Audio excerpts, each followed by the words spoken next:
Assalamualaikum warahmatullahi wabarakatuh.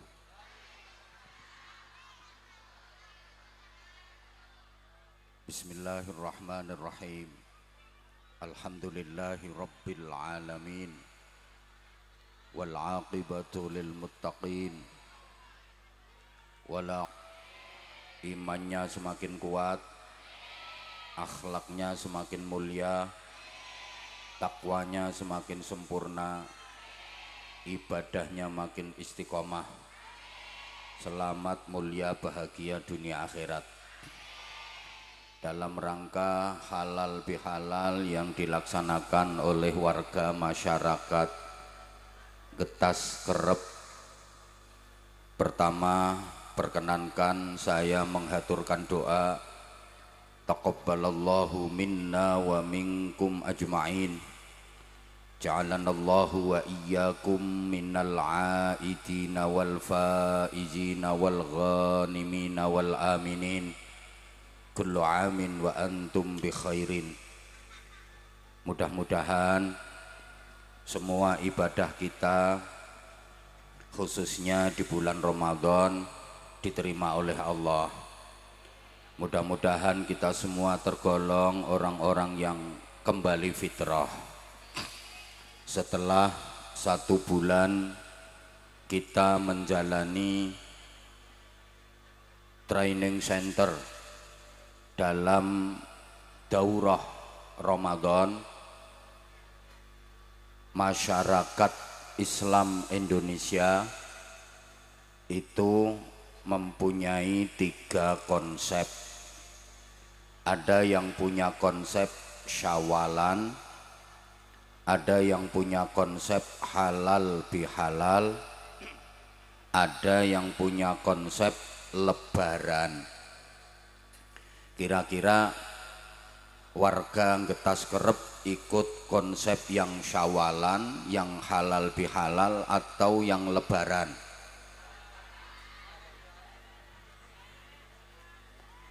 Masyarakat Islam itu ada 3 kelompok.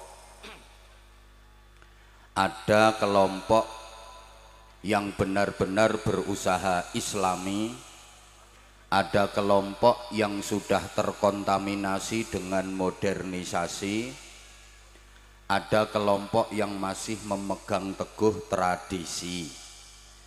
Menawi coro Jawi, wonten umat Islam ingkang nderek ajarane Rasulillah, wonten umat Islam ingkang nderek ajarane penjajah, wonten umat Islam ingkang nderek ajarane simbah-simbah. Getas Kerep nderek sing pundi? Ada ajaran Rasulillah, ada ajaran penjajah, ada ajaran simbah-simbah. Maka tahun baru di masyarakat Islam Indonesia itu ada 3. Ada tahun baru 1 Muharram, ada tahun baru 1 Januari, ada tahun baru 1 Syuro. 1 Muharram itu tahun barunya umat Islam yang ikut ajarannya Rasulullah. 1 Januari yang ikut ajarannya penjajah. 1 Syuro yang ikut ajarannya simbah-simbah. Misalnya semua dirayakan. 1 Muharram dirayakan dengan pengajian, 1 Januari dirayakan pakai dangdutan, 1 Syuro dirayakan pakai jaranan. Kira-kira yang paling sepi yang mana? Warga Getas Kerep ikut yang pengajian, yang jaranan, atau yang dangdutan?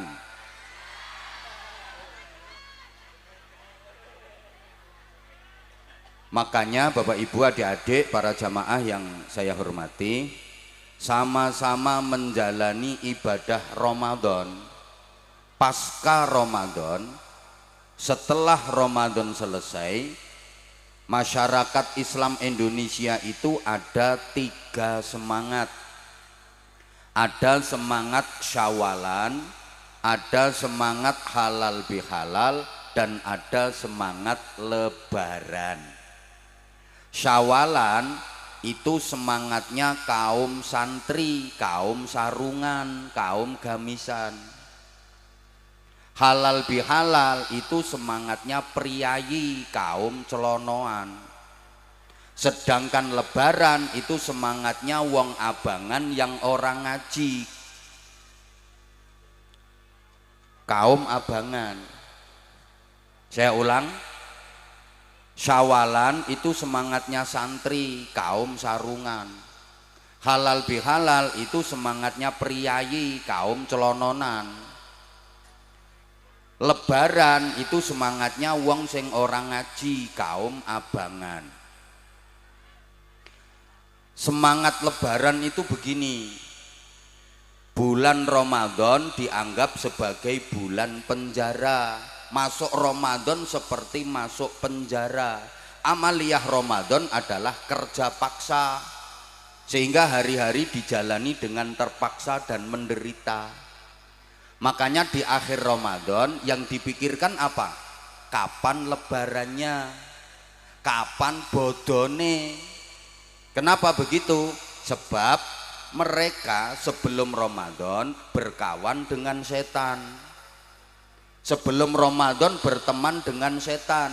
Begitu Ramadan, setan dipenjara, dia sedih pisah dengan kawannya. Makanya di akhir Ramadan tidak berpikir mendapatkan Lailatul Qadar, tidak berpikir meningkatkan ibadah, tidak berpikir mendapatkan Syawal, tapi yang dipikir kapan setan temennya yang dipenjara itu dibebaskan, supaya bisa bergandengan kembali dengan setan. Makanya hari raya adalah hari-hari diare, balas dendam. Begitu Ramadan tamat, maksiatnya kumat. Wonten apa mboten? Wonten. Wonge saiki kipas-kipas.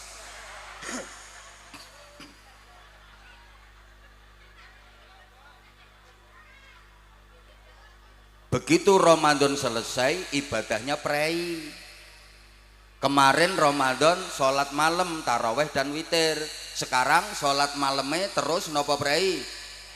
Itulah getas kerep. Ramadan kemarin tadarus Quran, sekarang Ramadan selesai, tadarus Qurannya terus nopo prei. Itulah getas kerep. Itu namanya lebaran. Begitu Ramadan selesai, semuanya bubaran. Kalau semangat halal bihalal itu masyarakat Indonesia modern, karena sudah banyak yang jadi urban, merantau ke kota-kota besar, ke luar pulau, bahkan sampai ke luar negeri. Ketika 1 Syawal semuanya libur, pengen pulang, mudik ke kampung halaman. Sesampai di kampung halaman, pengen bisa silaturahim kepada semua keluarga, padahal waktunya terbatas, nggak mungkin selesai kalau semuanya. Maka dicari cara bagaimana supaya silaturahim bisa terselesaikan dengan cara mudah. Dibikin acara, dalam 2 jam silaturahim selesai. Seperti malam ini halal bihalal. Sedangkan Syawalan itu semangatnya santri yang harus mengikuti sunnah Nabi. Bagi santri, Idul Fitri itu cuma 1 hari, yaitu tanggal 1 Syawal tok til. 1 Syawal tok til, jangan dirubah tok tol loh ya. Kok cuma 1 hari? Ya, sebab Idul Fitri itu adalah hari raya kecil.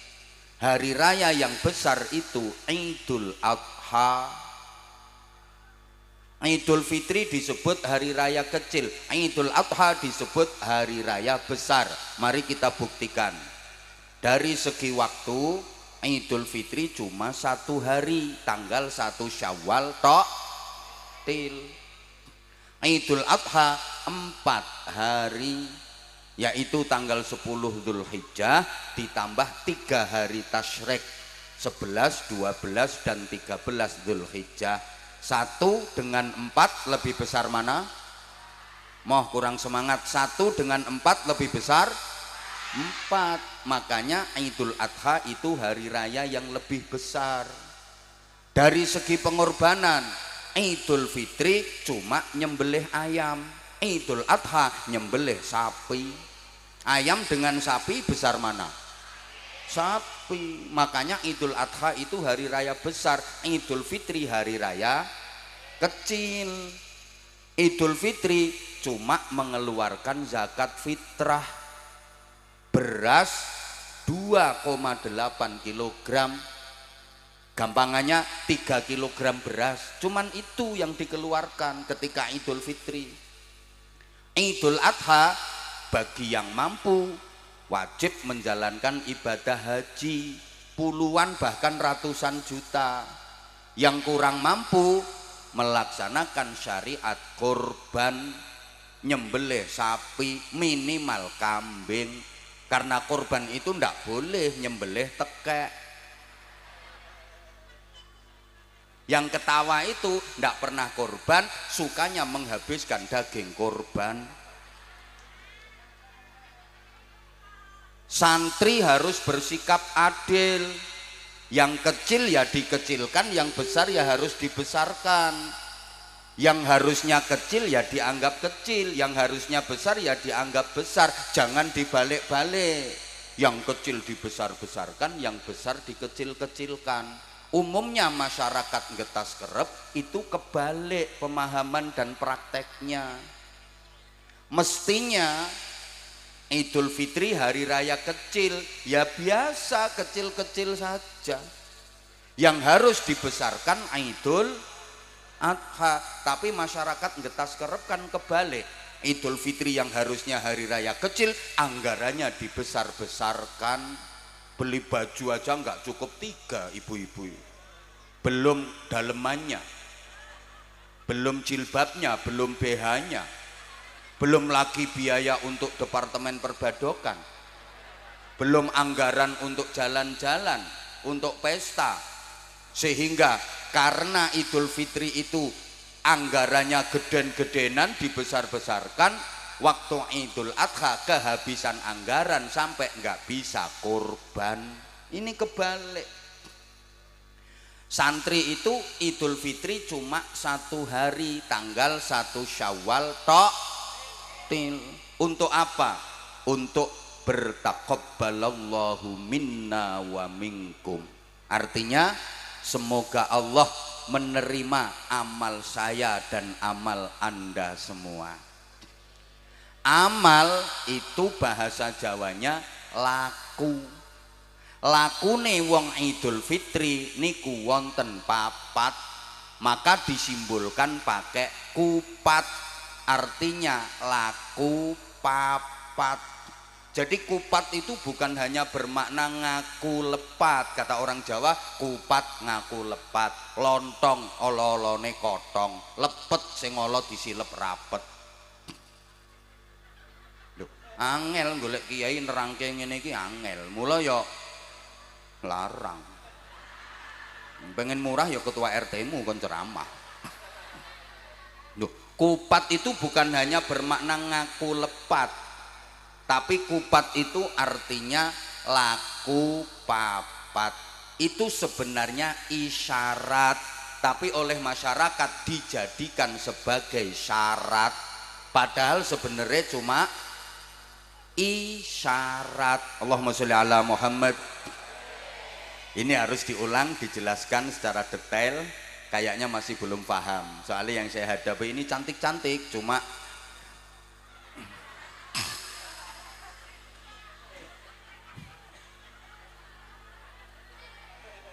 sebenarnya isyarat.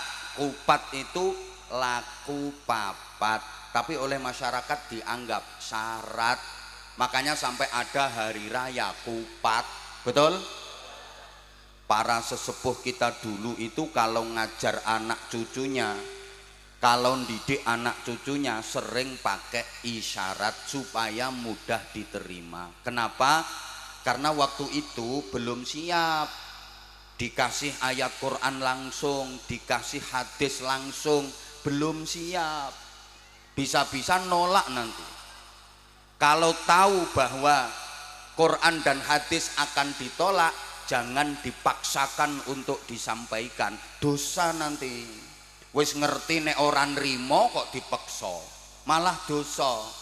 Ini pengumuman, mumpung inget bapak-bapak misalnya istrinya cerewet, istrinya berani, itu belum bisa dinasihati pakai Quran hadis, Pak. Jangan langsung qala ta'ala, qala nabi. Akhirnya istri malah berani, istrinya nolak ayat Quran. Yang nanggung dosa siapa? Bapak sebagai suami udah tahu kalau istrinya begitu, dikasih ayat Quran sehingga ayat Qurannya diprek. Saya ini kan tukang ceramah. Coba menurut Bapak Ibu, saya kalau di rumah di hadapan istri, saya yang nyeramai istri atau yang diceramai? Betul.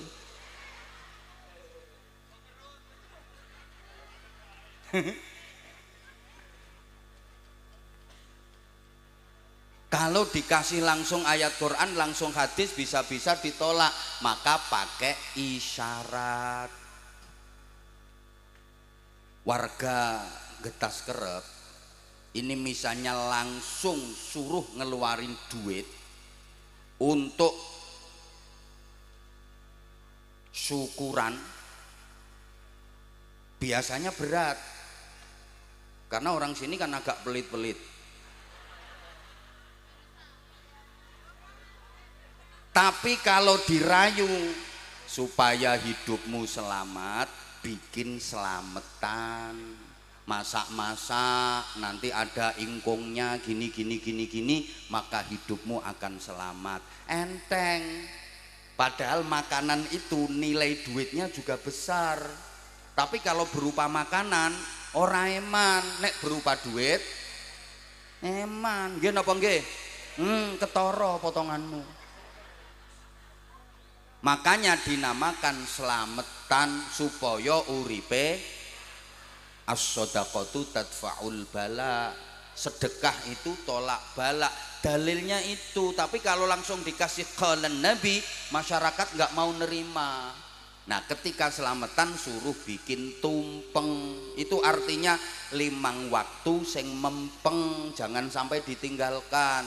Atasnya lancip disebut buceng, itu artinya le nyebut sing kenceng, leh zikir aja nganti kendo. Ayat Quran, ya ayyuhalladzina amanu dzkurullaha dzikran katsira, wahai orang-orang yang beriman, berzikirlah kepada Allah dengan zikir sebanyak-banyaknya. Kalau dikasih qala ta'ala nggak mau nerima, maka dikei isyarat buceng, ne nyebut sing kenceng. Tapi sama anak-anak muda dipleset-plesetkan. Tumpeng nek pengen metu kudu mempeng, buceng supaya mlebu kudu kenceng. Loh, kayak manten itu orang Jawa luar biasa loh filosofinya. Isyarat manten di pelaminan itu biasanya didampingi 2 anak perempuan kecil-kecil yang wajahnya mirip, disebut kembar mayang. Itu isyarat. Kembar itu sama, mayang itu beda. Kembar tegese podo, mayang tegese bedo. Artinya apa?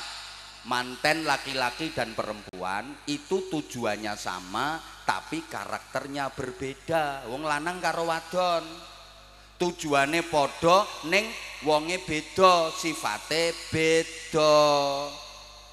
Sama kayak lampu, supaya bisa nyala kabelnya harus beda, plus sama min, supaya tujuannya nyala. Kabelnya positif karo negatif.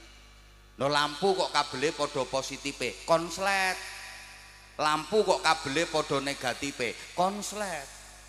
Mantenan begitu malam pertama masuk kamar, loh bojoku kok podo karo aku, LGBT, konslet. Karena memang laki-laki dengan perempuan itu beda. Bapak sama ibu itu kan beda.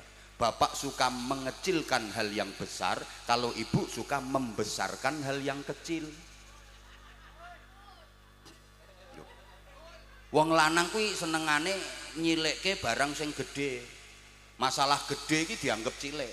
Lah nek wong wadon kan senengane gedhekke barang sing cilik. Barang cilik kecekel wong wadon langsung dadi gedhe. Iki sing diguyu yang mana ini ya?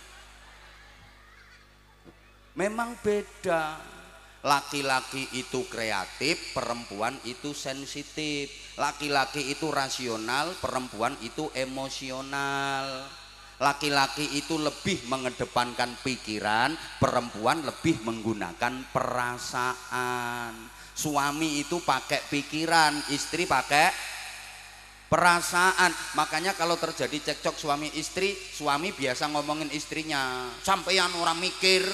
Makanya bu mikir, kata istrinya, ya sampean wong lanang orang ngerasake dadi wong wadon. Halo, dilanjut. Laki-laki itu pakai pikiran, kalau ada apa-apa mikir. Beda dengan perempuan, kalau ada apa-apa pakai perasaan. Ada ular besar masuk rumah, keloket. Wong lanang mikir, gimana caranya ngusir ulo, gimana caranya mateni ulo, golek kayu gepuk pentungi ulone. Lek wong wadon mboten, wong wadon ini pakai perasaan. Omah kok klebon ulo keloket langsung ulo. Dipikir nek gejuk-gejuk kayak gini ulone ngeleles mati.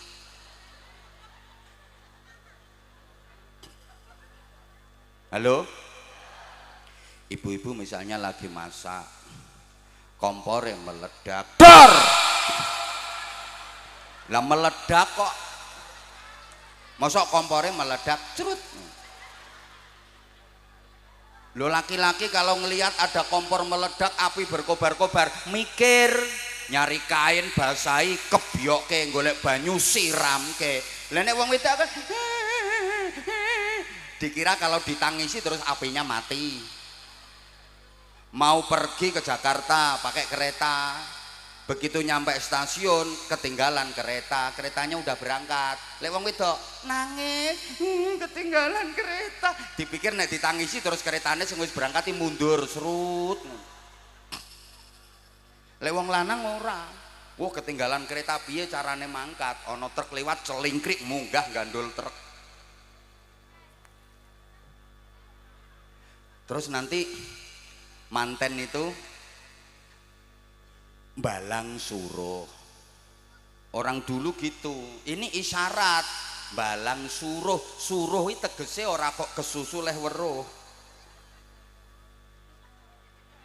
Maksudnya ngangsu kaweruh, agar sama-sama weruh, sama-sama mengetahui, agar engkau tahu apa yang ada di hatiku, aku pun tahu apa yang ada di hatimu, sehingga engkau tahu apa yang ku mau, aku pun tahu apa yang kau mau. Kalau dalam bahasa ayat Qur'annya lita'arofu, agar saling mengenal, saling mengetahui antar suami istri. Duh, ini isyarat. Begitu pengantin sudah deket, coba toh diperhatiin, mangke manten kakung, manten lanang midak telur, ngidein ndok nganti pecah piar, manten wadon mijii kok misui. Lah ini artinya apa? Rumah tangga itu seperti telur. Orang berkeluarga itu seperti telur, bunder ser, mumet, ruwet, rentet, jibek, judek. Maka suami sebagai kepala rumah tangga harus bisa memecahkan masalah seperti memecahkan telur itu, mencari solusi. Istri membantu, memberikan dukungan dan doa, ikut berpartisipasi. Maka istri harus punya rem cangkem, suami harus punya rem tangan. Jangan sampai istri nggak punya rem cangkem, ada masalah langsung cangkemnya wadak. Suami nggak punya rem tangan, ono masalah plok tangannya plok, istrinya etek-etek, suaminya plok. Jadilah rumah tangga itu mereknya etek-etek.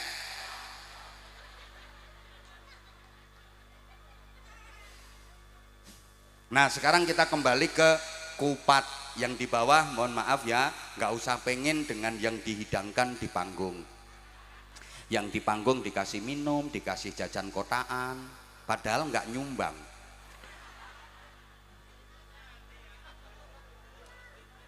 Ngertilah.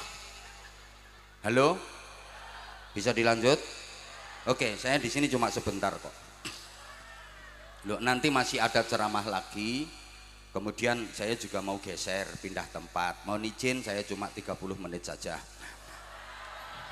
Tolong yang nggak ikut nyumbang nggak usah rewel, nggak usah cerewet. Loh, kita ini orang Jawa, banyak filsafat dan isyarat-isyarat yang mempunyai hikmah dan ilmu yang sangat luas. Apa sampean malu jadi orang Jawa? Kenapa mesti malu? Malu karena pesek. Aku juga pesek, tapi kan manis. Di samping manis, laris. Loh. Emang harus jadi orang Eropa yang tinggi-tinggi, putih-putih, mancung-mancung. Allah menilai manusia bukan dari fisiknya kok. Gitu loh. Nggak usah malu. Loh, ini pengajian kok menerangkan filosofi Jawa. Lah wong aku wong Jawa. Saya nggak harus ngomong ana ente antum. Aku nggak harus bilang ya khair ya khair.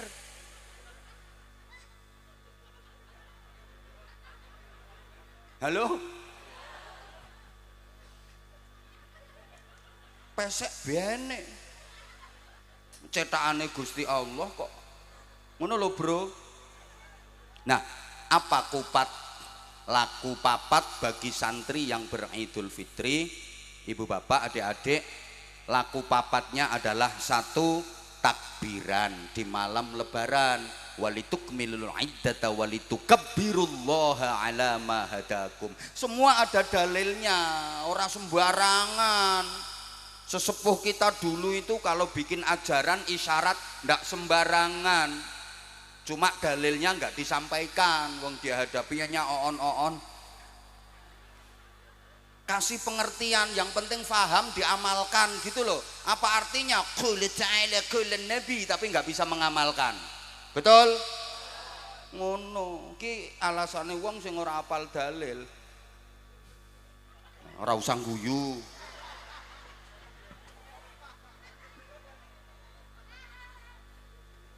Nomor 1, takbiran di malam lebaran. Yang kedua, bayar zakat fitrah sebelum sholat id. Yang ketiga, menjalankan sholat id. Yang keempat, silaturrohim. 4 laku ini bagi santri bisa diselesaikan dalam 1 hari. Tanggal 1 Syawal tok, cukup 1 hari selesai. Tanggal 2-nya santri sudah melaksanakan sunnah Nabi. Apa itu? Siapa yang berpuasa Ramadan dilanjutkan setelah hari raya puasa 6 hari bulan Syawal, maka pahalanya sama dengan puasa setahun penuh. Jadi tanggal 2, 3, 4, 5, 6, 7 santri itu puasa. Hari rayanya cuma sehari, 1 Syawal. Meskipun puasa 6 hari bulan Syawal nggak harus dilaksanakan di awal, boleh kapan saja, yang penting masih di bulan Syawal. Tapi yang paling afdol, paling bagus langsung tanggal 2, 3, 4, 5, 6, 7. Yakin di sini belum ada yang melakukan itu, termasuk yang di panggung, termasuk yang ceramah. Iki ya ora. Halo?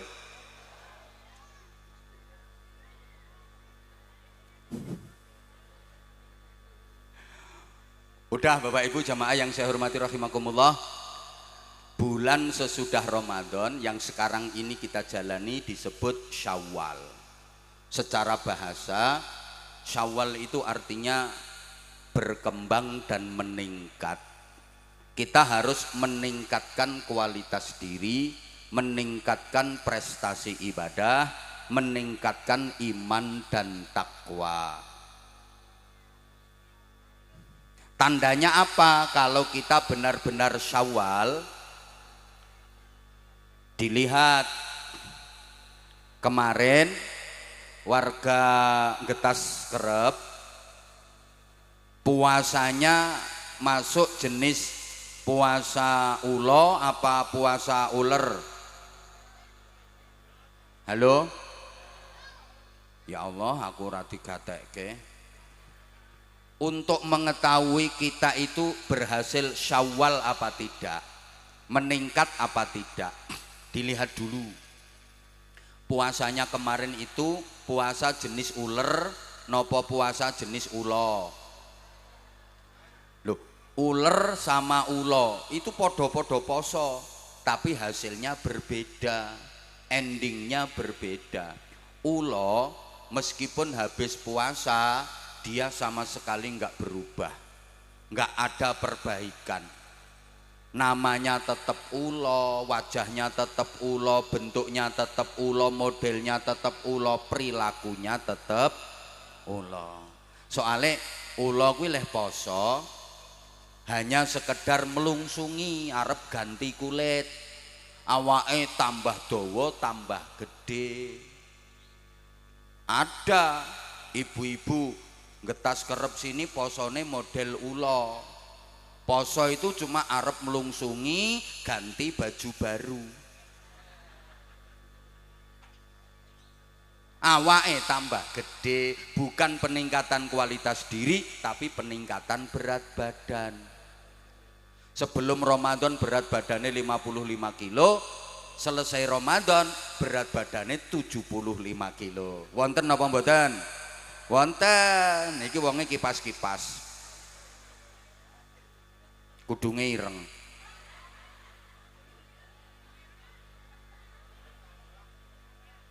Poso ulo, habis makan sahur nggak langsung persiapan sholat subuh, melungker meleh wong ulo.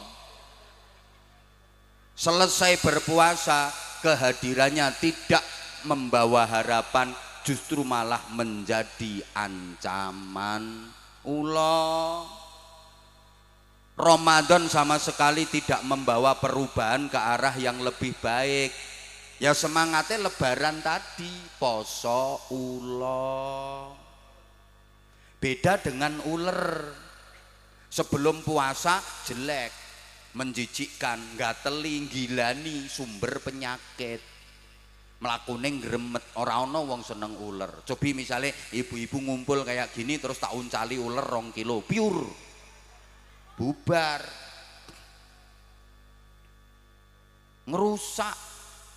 Uler itu nggak ngapa-ngapain, nempel tok lho ngerusak. Nempel neng kulit, kulitnya gatel, keroken, bliduren. Nempel neng godong, godongnya rusak, rencem bolong-bolong. Nempel neng tanduran, tandurannya rusak, gering. Nempel neng buah, buahnya rusak, bosok. Nempel neng untumu, nek untuku ora, untumu rusak, kerowo, uler. Makanya kalau ada orang sukanya ngerusak, bikin rusuh, biasa dijuluki uler. Pripun? Getas Kerep mriki wonten ulere mboten? Ulere lanang apa wadon? Halo? Halo? Lah ulere poso berproses jadi kepompong. Bahasa Inggrisnya the ngentung. Lantong itu kan poso, orang mangan, orang ngombe, orang rabenan. Selesai ngentung berubah jadi baik, namanya berubah, bukan lagi uler tapi kupu. Melakune berubah, asalnya gremet sekarang terbang, jadi simbol ketinggian derajat. Makanya wong Getas Kerep itu kalau Ramadannya berhasil, lepas Ramadan bisa terbang, jadi Superman, derajatnya naik. Allahumma sholli ala Muhammad. Dilanjut. Asalnya elek, selesai puasa berubah jadi cantik. Tadinya ngerusak, habis puasa manfaat, membantu proses pembuahan. Kembang wilo iso dadi buah dibantu kupu. Tadinya wah makannya sembarang, sing dipuangan sembarang gek ngerusak. Selesai puasa mboten sembarang leh mangan, hanya sari-sari bunga. Halalan thayyiban. Ora ana kupu kok ngerokoti telek. Halo? Ya Allah. Tadinya menjijikkan, menakutkan, begitu berubah jadi kupu-kupu menyenangkan, simbol keberuntungan. Kabeh wong seneng kupu, bocah cilik-cilik wae seneng.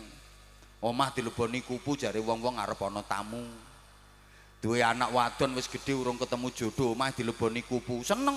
Lho nok, omahe dileboni kupu, jodohmu arep teko. Ning sabar ya nok, kupune rupane kok ireng.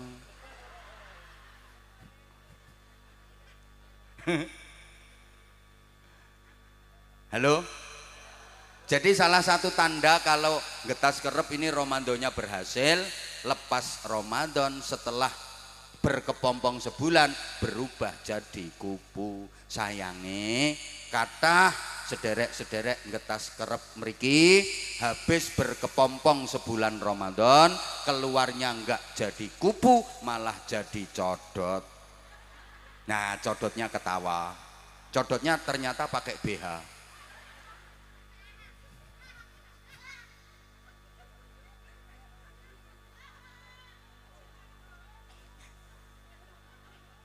Allahumma sholli ala Muhammad.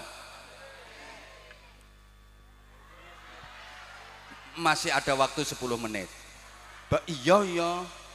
Bapak Ibu para jamaah, peningkatan di bidang apa yang kita hasilkan dari madrasah Ramadan? Setidaknya peningkatan di bidang takwa.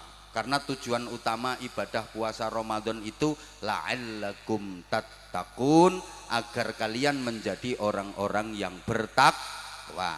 Karenanya para jamaah yang saya hormati rahimakumullah, dalam kesempatan yang terbatas ini masih ada waktu 10 menit.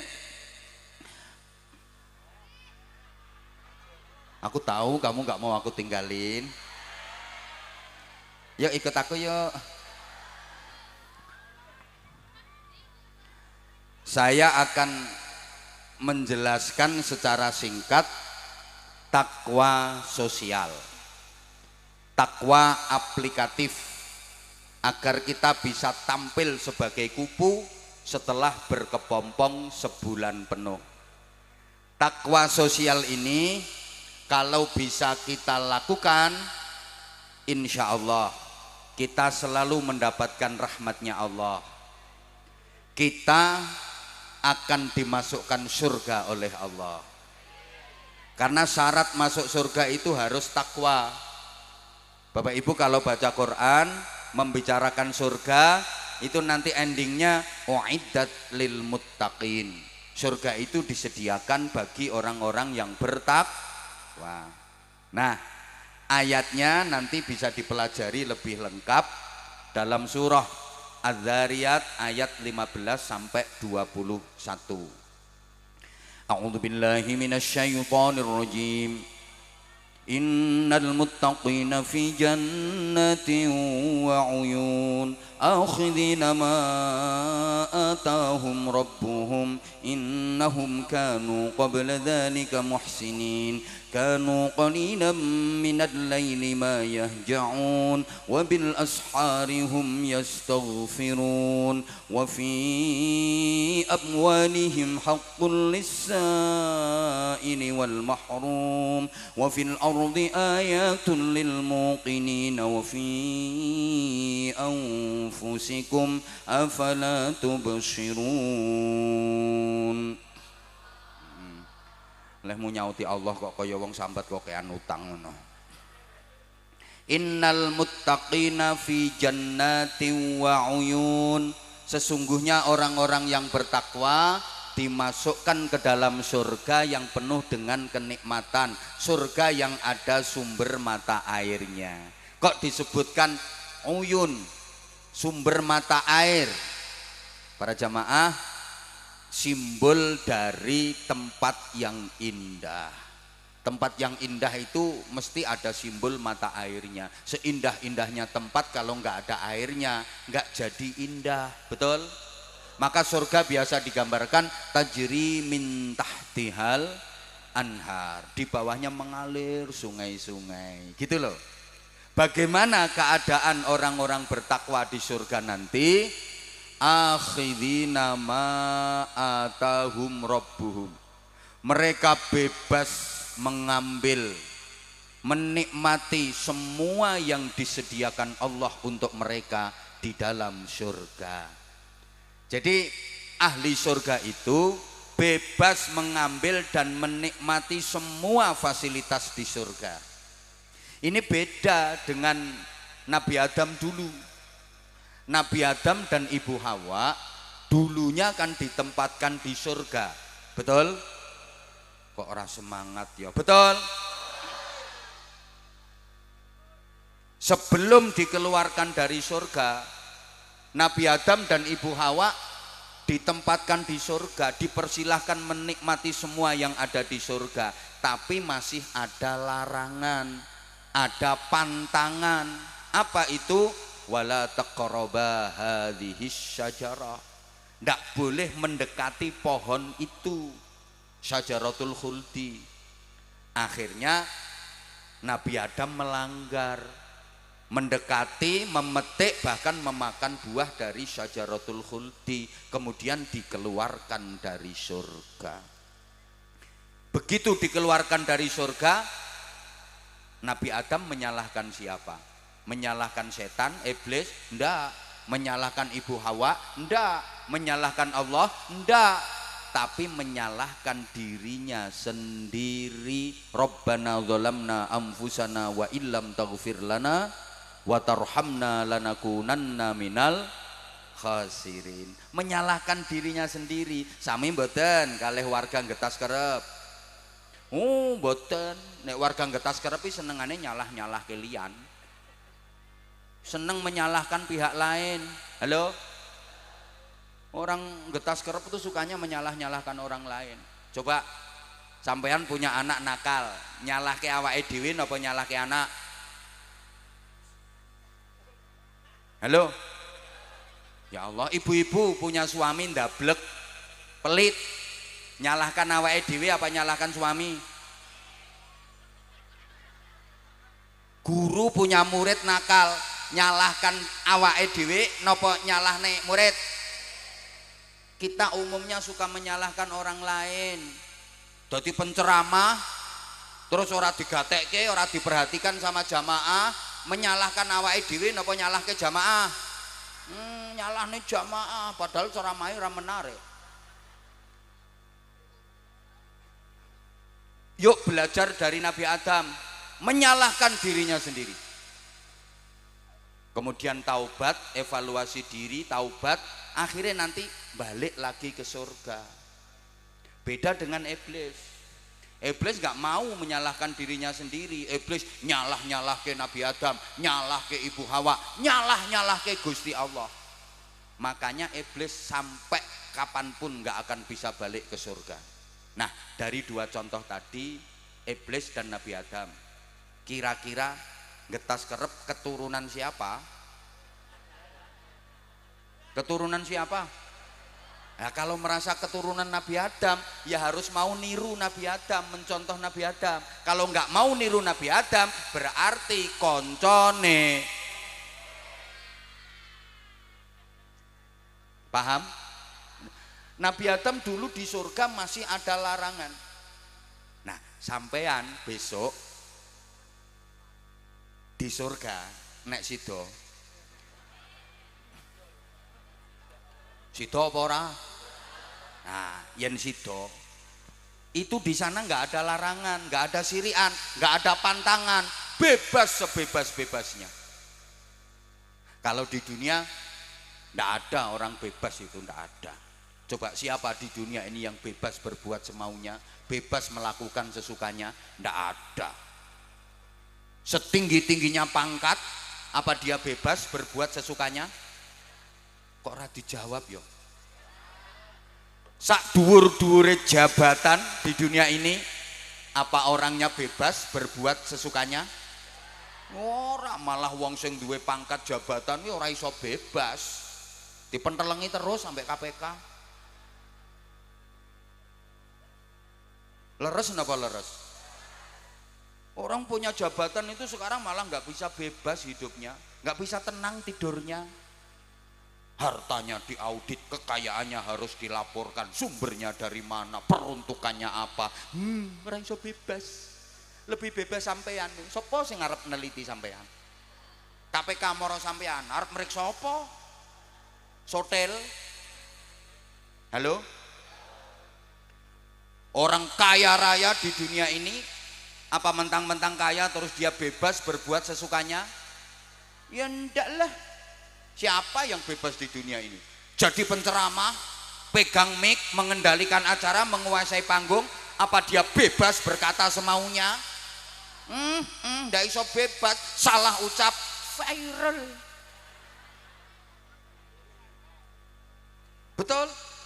Di dunia ini ndak ada orang yang bebas itu, mentang-mentang kaya terus bebas. Misalnya orang kaya diundang pesta prasmanan, apa dia bebas ngambil makanan sesukanya?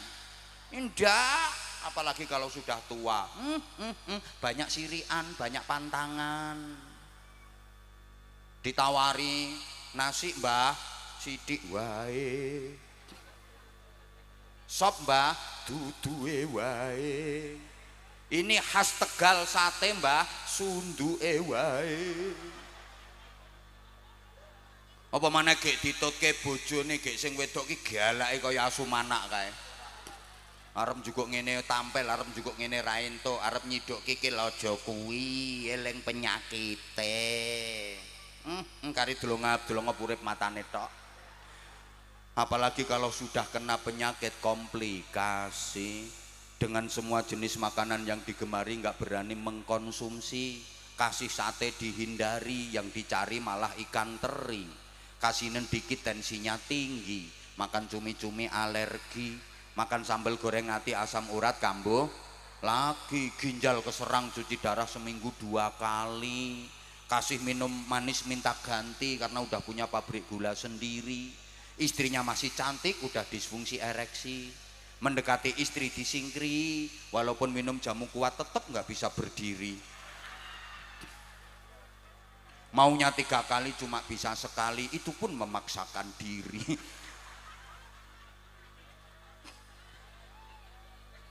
Di dunia kok orang kaya sama orang miskin jatahnya sama, betul? Orang kaya tanahnya luas, orang miskin tanahnya sempit, makan juga sama-sama pakai sendok, betul? Apakah yang kaya tanahnya luas itu kalau makan pakai sekrop? Minum juga sama-sama pakai gelas. Apa sing melarat yang ngombe nganggo gelas, sing sugih kae langsung nganggo drum? Sama. Apakah gelar akademik bisa menambah jatah umur di dunia ini?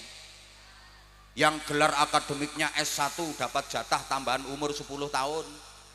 Jane matine swidak dadi 70. Kalau S2 dapat tambahan jatah umur 20 tahun. Kalau S3 dapat jatah umur 30 tahun. Tambahannya ndak.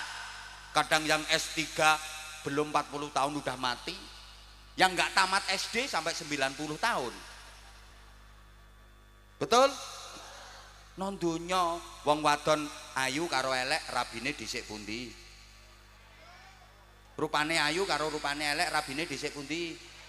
Kadang-kadang dhisik sing elek, sing ayu ra payu-payu, dijajal ditinggal, dijajal ditinggal, dijajal ditinggal.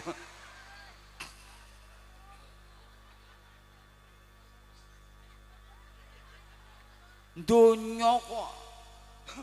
Yang kerja sama yang gak kerja jatah rezekinya banyak mana? Yang kerja sama yang gak kerja jatah rezekinya banyak mana? Kadang-kadang banyak yang gak kerja. Orang yang kerja itu malah mencarikan yang gak kerja. Betul? Loh, contoh sekarang aja loh. Yang kerja saya ceramah, jenengan ndak kerja. Ketoke aku disuguhi semene oke, mana sempet. Arep mangan yo isin. Lah sampean yang ndak kerja wis entek kabeh kuwi. Ini dunia.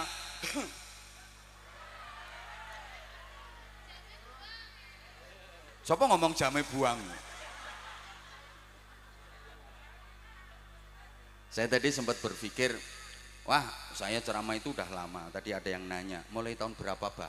Ya saya ingat saya mulai tahun 2007, 2006, 2007 itulah. Udah hampir 20 tahun.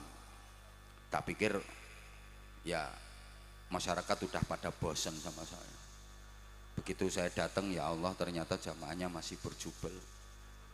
Sempet ya kan sekarang banyak penceramah baru. Sempet khawatir sih kamu tuh berpaling ke lain hati.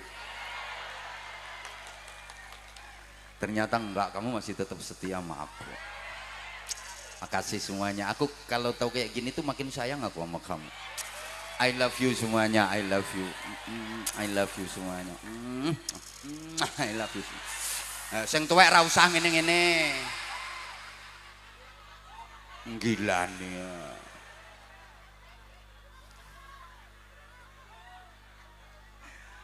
Nah, sekarang apa kriteria muttaqin? Kriterianya orang bertakwa, indikasi takwa sosial yang dijanjikan surga bagi mereka. Setidaknya ada 5. Ada berapa Bapak Ibu? 5. Yen wong Jawa wonten tembang lir-lir nika. Cahangon-cahangon penekno blimbing kuwi. Kenapa kok menek blimbing? Liringane 5. Maka ini 5 liringane blimbing. Rata-rata blimbing itu buah sing liringane 5. Ya ana liringane ming 3, soalnya sing loro dikrokoti bocah kae.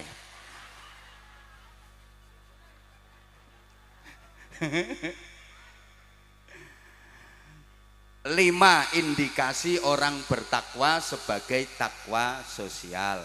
1. Innahum kanu qabla dzalika muhsinin. Mereka dulu waktu di dunia adalah orang-orang baik. Muhsinin, orang-orang yang berperilaku baik. Mereka sukses hidupnya. Karena orang sukses itu bukan orang yang berhasil mendapatkan apa yang diinginkan, tapi orang sukses itu adalah orang yang berhasil menjadi orang baik. Saya ulang, orang sukses itu bukan orang yang berhasil meraih apa yang diinginkan, tapi orang sukses adalah orang yang berhasil menjadi orang baik. Rawahu Abah Anza. Sukses itu bukan berarti berhasil mendapatkan apa yang diinginkan, tapi sukses itu berhasil mendapatkan kebaikan. Karena apa yang diinginkan, yang berhasil didapatkan belum tentu jadi kebaikan. Betul? Moga-moga faham. Lah muhsinin itu karakternya ada 3. Ali Imran 134. Alladzina yunfiquna fis sarra'i wad-dharra'i wal kadhiminal ghaidha wal 'afina 'anil nas. Ayat ini ditutup dengan wallahu yuhibbul muhsinin. Dan Allah sangat mencintai muhsinin, orang-orang yang berperilaku baik. Kita harus menjadi orang-orang yang dicintai Allah. Kita harus pandai merayu Allah agar Allah mencintai kita. Nah, karakternya muhsinin itu ada 3. Pertama, alladzina yunfiquna fis sarra'i wad-dharra. Orang-orang yang suka berinfak, suka menolong, suka membantu, suka bersedekah, baik di waktu sempat maupun di waktu sempit, di waktu longgar maupun di waktu rupek. Fisarra, di waktu sehat, di waktu kaya, banyak duit, waktu senang, bahagia, berinfak. Fiddarra, di waktu sempit, di waktu kepepet, di waktu sakit, di waktu miskin, sedikit duit, tetap berinfak. Halo? Ayo sampean jawab sedekah. Ngoten nggih? Di waktu sempat, di waktu sempit, di waktu longgar, di waktu rupek, duit banyak, duit sedikit, saat bahagia, saat susah, waktu sehat, waktu sakit, itu muhsinin, orang bertakwa yang disediakan surga. Soalnya ono wong gelem sedekah ngenteni sakit, nek sehat ora tahu selamatan, ora tahu sedekah, bareng gering langsung selamatan, dibagek-bagek ke tonggo, nganti tonggo-tonggone padha niteni, kok wis suwe ya wonge ora gering. Bapak Ibu para jamaah, sedekah fissarra di waktu longgar gampang. Banyak orang yang bisa, memang mudah. Di waktu kaya banyak duit, waktu bahagia, waktu seneng, waktu longgar, waktu sempat, sedekah. Orang gumun. Banyak orang bisa. Panen pelem, mangga-mangga kaya sarungku. Nanti tenang, panen pelem dadi buahe gembel banget, didol ora payu, akhirnya dindum-dum ke tonggo. Orang gumun. Banyak orang bisa. Jualan gorengan sak pirang-pirang, didol ora payu, dindum-dum ke tonggo-tonggone. Orang gumun. Tapi fissarra, dalam keadaan kepepet, dalam keadaan duit sithik, dalam keadaan emergensi darurat, tetap mau bersedekah, itu yang sulit dan itu yang luar biasa. Contoh, sampean umpama ndek duit 500.000 rupiah, duit sampean nyoming kuwi-kuwi tok, pancen potonganmu ya ora tau nyekel duit akeh. Loh, nek duitmu akeh orang ngira lungguhmu ndoprokno ngisor kono kuwi. Wong sing duwite akeh-akeh ora ngira gelem teko pengajian, ndongsong-ndongsong ngisor wit gedang.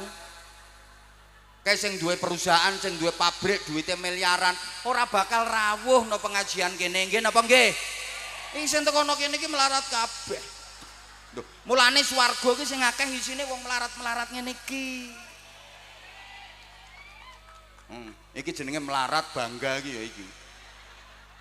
Lho mula jenengan lek tak ilokke duwite ora pati akeh aja nesu, wong faktane yo ngono tenan.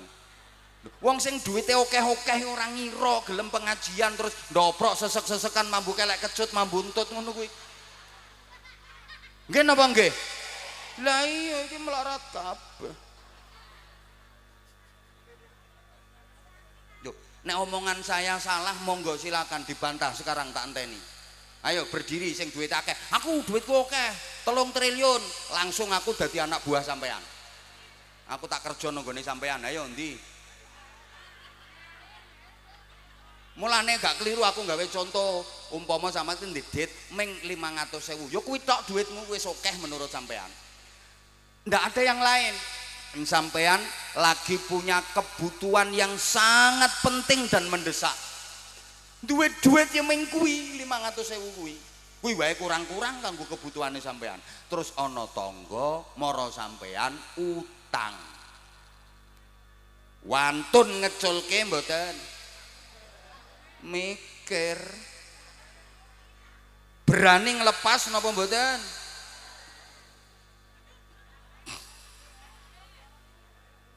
Kalau orang bertakwa wani ngeculke. Walaupun dirinya sendiri lagi punya kepentingan yang mendesak, ada duit cuman itu aja, tetangga membutuhkan, teman membutuhkan, wani ngeculke. Kenapa berani? Karena yakin dengan jaminan Allah pasti akan diganti oleh Allah dengan ganti yang lebih baik dan lebih banyak. Amin. Nopo orang meyakinkan. Makanya sampean kalau diberi sesuatu sama orang itu pertama disuruh terima kasih, matur. Yang kedua suruh mendoakan. Doanya gimana? Jazakumullahu khairan katsira. Mudah-mudahan Allah membalasmu dengan balasan yang lebih baik dan lebih banyak. Karena memang orang yang bersedekah pasti akan dibalas oleh Allah dengan balasan yang lebih baik dan lebih banyak. Percaya napa mboten? Percaya napa mboten? Sing ora melu jawab berarti ra percaya, syahadat melih. Percaya napa mboten? Aku juga percaya kalau kamu percaya. Emang kamu percaya, makanya aku percaya. Cuma gini, banyak orang yang percaya sama Allah tapi nggak berani menaruh kepercayaan penuh kepada Allah. Iki nek ora dijelaske ya ora paham. Wong kene ki ayu-ayu tapi banyak orang yang percaya sama Allah tapi nggak berani menaruh kepercayaan penuh kepada Allah. Kepada Allah itu nggak berani menaruh kepercayaan penuh, masih khawatir, ya ini tak percayakan sama Allah, duitku tak lepas, tapi nanti balik apa enggak ya? Sama Allah tuh lo nggak berani menaruh kepercayaan penuh, padahal sama koperasi simpan pinjam lo berani menaruh kepercayaan, surat tanah yang ditaruh di situ, BPKB ditaruh di situ, di bank berani menaruh kepercayaan, sama Allah kok nggak berani. Oke, Bapak Mas, sampean misalnya mancing di Blumbang, sampean berani buang cacing karena sampean ada harapan mau dapat. Lo sama Blumbang aja percaya, masa sama Allah nggak percaya? Halo? Sampean kalau berani buang 100.000 kasih ke musola, kasih ke masjid, kasih ke pesantren, kasih ke anak-anak yatim, harapan sampean dapat 100 miliar. Buang cacing dapat gurami. Lo sama Blumbang aja percaya, masa sama Allah nggak percaya? Iki sing pelit iki mikir iki. Udah gini aja, contoh paling gampang. Ada tamu di rumah sampean, panas, tamunya dipersilakan, silakan duduk, terus tamunya duduk. Habis itu sampean kasih suguh minum, silakan diminum. Minum. Nah gini, stop. Nah, terus diminum sama tamunya. Bismillahirrahmanirrahim. Bismillah.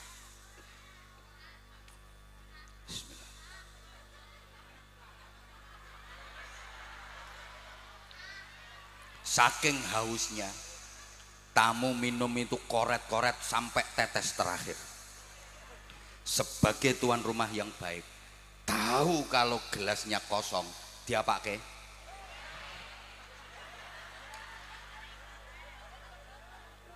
pon, dijoki meleh, bahkan lebih banyak. Allah juga gitu. Kalau ngelihat hambanya berani sodakoh sampai koret-koret, sampai tetes terakhir, pasti dijoki meleh sama Allah. Itu Anwar Zahid.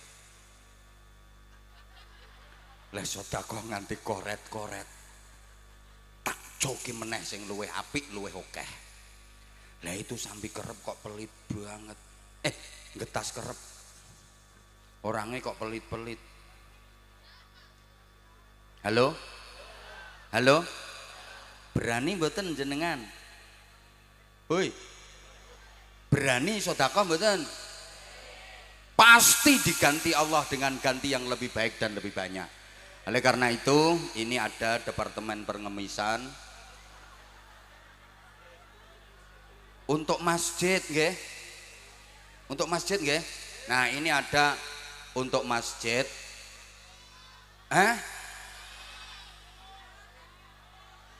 Sudah tadi. Sudah. Berapa sing dicemplungke? 2.000. Ya entuk iwak gatul. Kalau pengen dapat gurami ya 100.000. Yang tadi 50.000 dapatnya mujair. Yang 20.000 dapat ikan sepat. 2.000 gatul. Sudah ya tadi ya. Ya udah, kalau udah ya ndak usah ya, sampun kalau alhamdulillah. Apa? Loh, bentar toh, ini belum selesai materinya kok. Yang kedua, kan muhsinin itu kriterianya 3. 1, yunfiquna fis sarra'i wadh-dharra. Yang kedua, wal kadhiminal ghaidha. Ayat ini kan biasa dibaca kalau ada acara halal bihalal. Mampu menahan amarah, iso ngampet kanepson, ora nesuan, tidak jadi pemarah, pembenci apalagi pendendam, tapi jadi punya kesabaran yang tinggi. Itu tandanya muhsinin, mampu menahan amarah, mempunyai kesabaran yang tinggi. Kenapa kita harus sabar dalam hubungan sosial bermasyarakat? Bapak Ibu para jamaah, kita berbuat baik kepada orang itu belum tentu dibalas dengan kebaikan, betul? Kayaknya pengalaman. Ngapii wong urung karuan dibales apik karo wong kuwi. Nggih napa nggih? Kadang diwapiki ra karuan balese nang kita elek. Wonten napa mboten? Wonge teko. Ketoke kudunge coklat.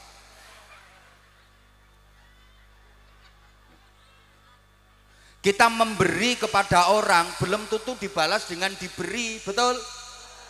Ya Allah, mau kurang semangat tak baleni.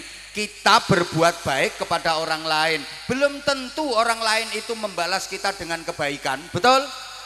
Kita memberi kepada orang lain, belum tentu orang yang kita beri itu membalas kita dengan memberi, betul?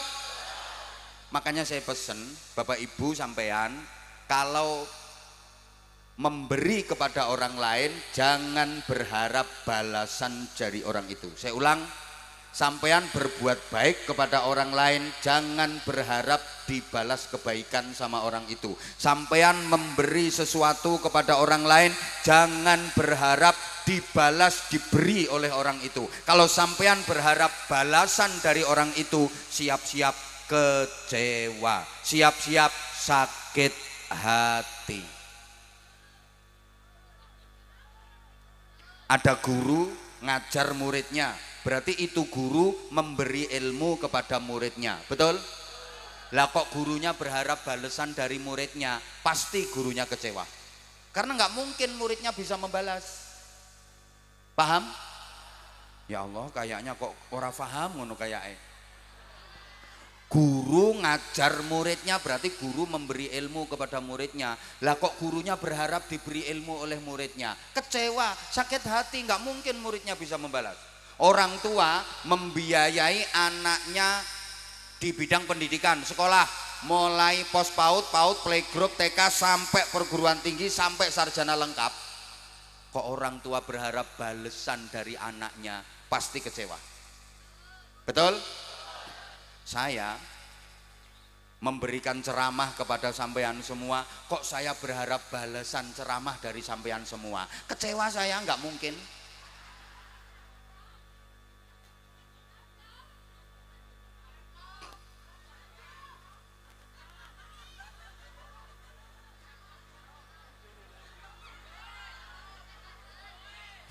Ya Allah. Udah. Pokoknya kalau kita memberi kepada orang lain jangan berharap dibalas dengan diberi, karena manusia itu selalu ada 3 level. Kalau dalam surat Fatir itu, tsumma awrathnal kitaba alladzina istafaina min ibadina faminhum zalimun li nafsihi wa minhum muqtasid wa minhum sabiqun bil khairati biiznillah. Orang itu selalu ada 3 jenis, ada yang zalimul li nafsih, ada yang muqtasid, ada yang sabiqum bil khairati biiznillah. Zalimul li nafsih, diberi tidak membalas memberi atau membalas lebih sedikit. Muqtasid, diberi membalas sama, timbal balik, lung tinulung. Sabiqum bil khairati biiznillah, diberi membalas lebih. Kira-kira di Getas Kerep sini yang paling banyak yang mana? Ketika diberi membalas lebih, membalas sama, atau tidak membalas, mana yang lebih banyak?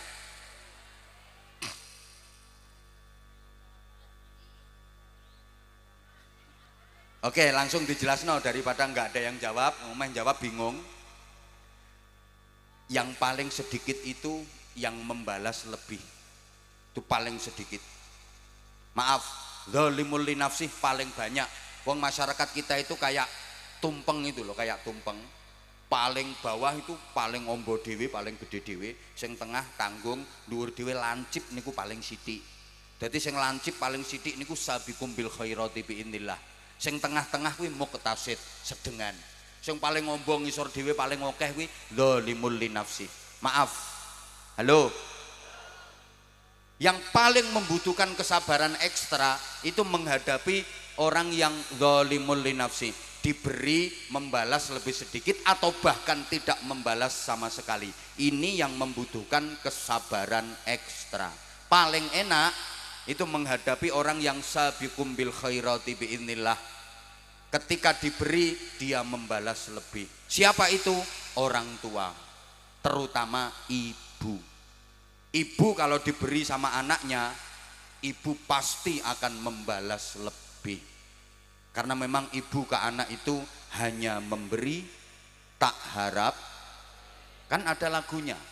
Ibu ke anak itu hanya memberi, bagai sang surya. Maka ada peribahasa, cinta ibu sepanjang jalan, cinta anak sepanjang galah kedawan kilan.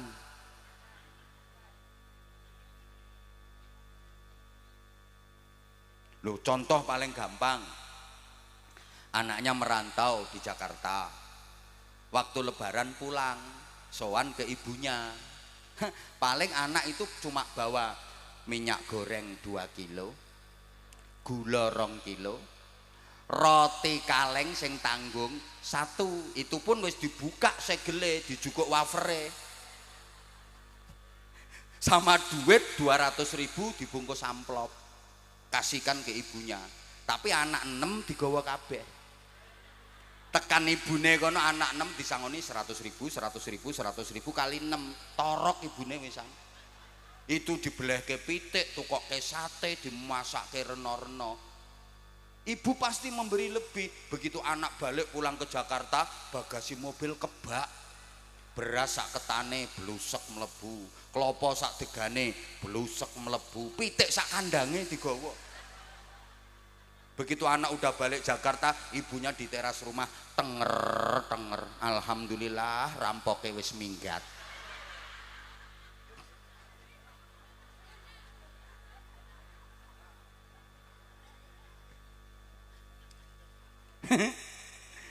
Ada yang muktasid, membalas sama ini dengan teman, dengan tetangga.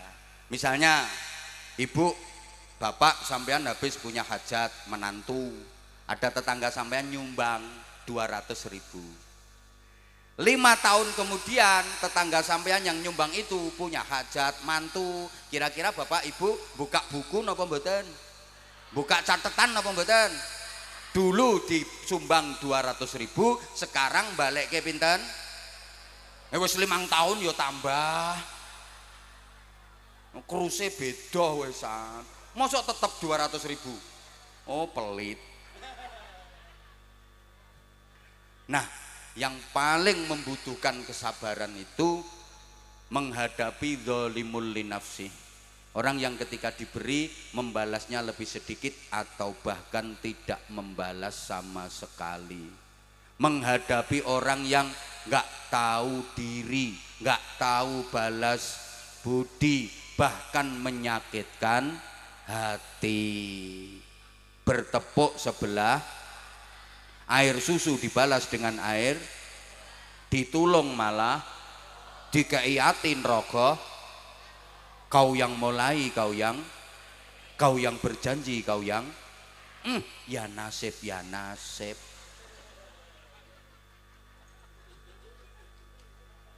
Ada orang seperti itu, kayaknya di Getas Kerep banyak deh. Disumbang ping 5 balike ming 1. Wonten mboten? Ngono, wonge saiki nganggo kudung warna pink.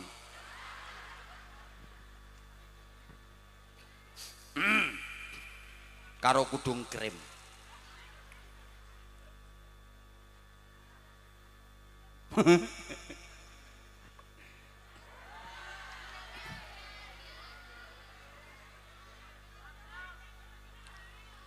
Kok rewel toh? Omahmu ngendi engko tampiri tak ceritani dhewe.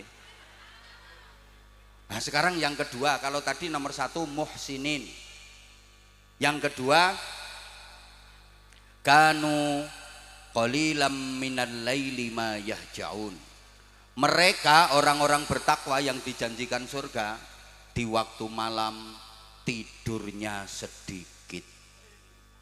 Kalau malam tidurnya hanya sedikit. Kok malam tidurnya sedikit? Bukankah Allah menciptakan malam untuk tidur, untuk istirahat, siang hari untuk kerja, cari maisha? Wa ja'alnal laila libasa wa ja'alnan nahara ma'asha. Memang Allah menciptakan siang hari untuk cari maisha, malam hari untuk beristirahat. Tapi kalau kita memang benar-benar ingin bisa sampai ke surga, untuk bisa sampai ke sana butuh biaya yang banyak, modalnya banyak. Kalau hanya mengandalkan amal biasa kurang, maka kita harus berani melakukan amal lembur malam hari. Mudah-mudahan paham. Kayak bapak ibu misalnya sampean lagi butuh duit banyak, lagi butuh biaya banyak. Kalau mengandalkan hasil kerja, gajian tidak cukup, ditawari lemburan dengan gaji lebih besar. Purun apa purun? Ya mesti purun. Lah kita ini butuh ke surga, butuh pahala banyak, butuh amal banyak. Kalau mengandalkan amal normal biasa, rasa-rasanya berat untuk bisa sampai ke sana, kurang. Maka kita ditawari amal ekstra, lembur malam hari. Kok kayaknya berat gitu? Apa amal ekstra lemburan malam hari itu? Paling boten ada 3. Pertama, wa minal laili fatahajjad bihi nafilatan lak asa an yab'atsaka rabbuka maqaman mahmuda. Dan dari sebagian malam bertahajudlah sebagai tambahan amal untuk mendapatkan pahala ekstra, agar kalian ditinggikan derajatnya oleh Allah Subhanahu wa ta'ala. Warga Getas Kerep, kalau malam hari waktu tidur biasanya tengah wengi, lewat tengah wengi ngelilir, nggih. Nggih. Ngopo? Nguyuh. Bareng nguyuh langsung sholat? Mboten. Ngopo bareng nguyuh? Turu. Ya Allah, berarti Getas Kerep ya ora cara cewek nggih. Lah bareng nguyuh langsung turu. Ih, ayu-ayu padha kepet. Gila nih. Coba, apalagi yang sudah sepuh, mohon maaf, kalau malam tidur 8 jam penuh utuh ndak mungkin kuat.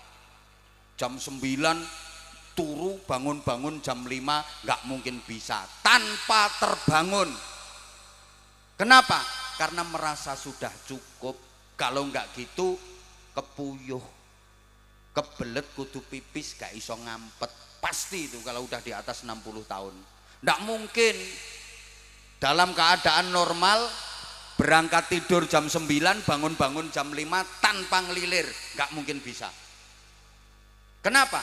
Merasa sudah cukup. Kalau nggak gitu ya kebelet kudu pipis, mesti bangun. Itu memang teguran dari Allah. Kalau usiamu sudah segitu, malam itu pasti dibangunin sama Allah. Maunya Allah disuruh mendekat sama Allah, disuruh tahajud. Lah wong Getas Kerep kok meng the piece of the chur. Bahasa Inggris.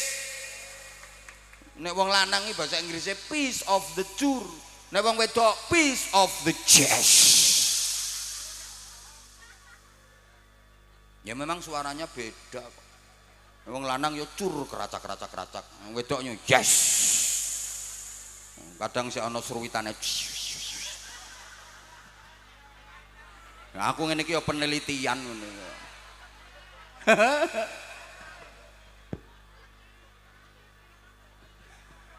Yang kedua, wis apa wis sing diguyu kok. Yang kedua, yatluna ayatillahi ana al-lail. Lemburan amal malam hari yang kedua, baca ayat-ayat Allah di keheningan malam, maca Quran. Syukur-syukur iso angen-angen sak maknane kok sak mangane. Halo? 1 tahajud, 2 baca Quran. Yang ketiga, zikir wengi engkang suwe. Itu 3 amal lemburan. Bukankah kemarin Ramadan sudah dilatih? Tiap malam taraweh, witir, berarti suluh tahajud istiqomah setelah Ramadan.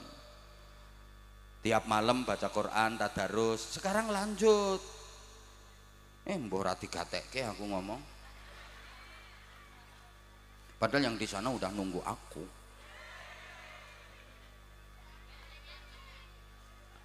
Yang ketiga, makanya yang ketiga, wabil ashari hum yastaghfirun. Dan di waktu sahur mereka pada beristighfar.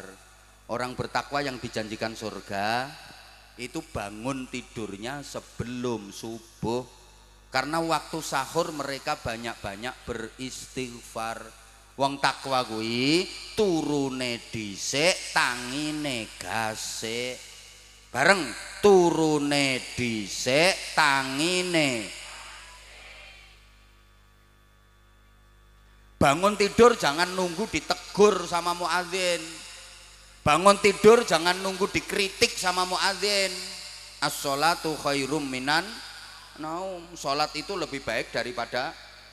Nah, itu kan bangun tidur nunggu diobrak-obrak sama muadzin. Dibilangin kalau sholat lebih baik daripada tidur. Jangan tidur ae toh ngetas kerep. Sholat itu lebih baik daripada tidur. Soalnya rata-rata ngetas kerep itu punya anggapan tidur lebih baik daripada sholat. Buktinya kalau mendengar as-sholatu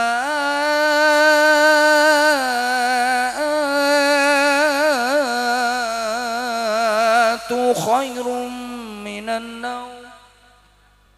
Ora penak ya ora laris lambemu. Coba ketika mendengar seruan as-sholatu khairum minan naum, lebih banyak mana yang ke masjid berangkat sholat daripada yang masih tidur?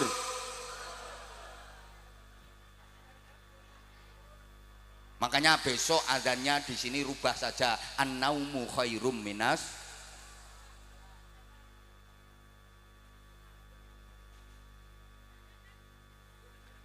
Perbanyak istighfar Bapak Ibu.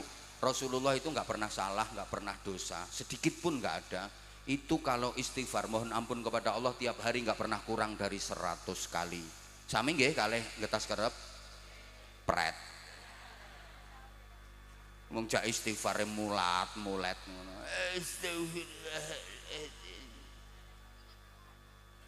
Nah, ini ada hadis sahih Rasulullah yang bersabda, kita dianjurkan untuk istiqomah baca Sayyidul Istighfar. Namanya aja Sayyidul Istighfar, ratunya istighfar.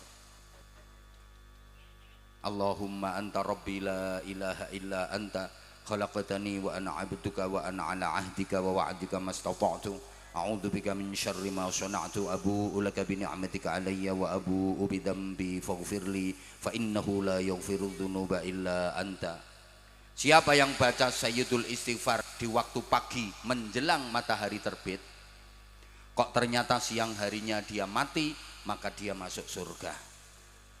Kalau Sayyidul Istighfar dibaca sore hari menjelang matahari terbenam, kok ternyata malam harinya dia mati, dijamin masuk surga. Bapak Ibu, sampean nanti rencananya matinya siang apa malam? Nah kalau nggak tahu ya berarti dibaca terus. Kok misalnya matinya siang, paginya udah habis baca. Oh kok matinya malam, sorenya udah baca, gitu loh. Muga-muga paham. Yang keempat, Loh, ini waktu kita dibatasi waktu sayang. Aku juga maunya sih berlama-lama sama kamu. Wa fi amwalihim haqqul lis-sa'ili wal mahrum.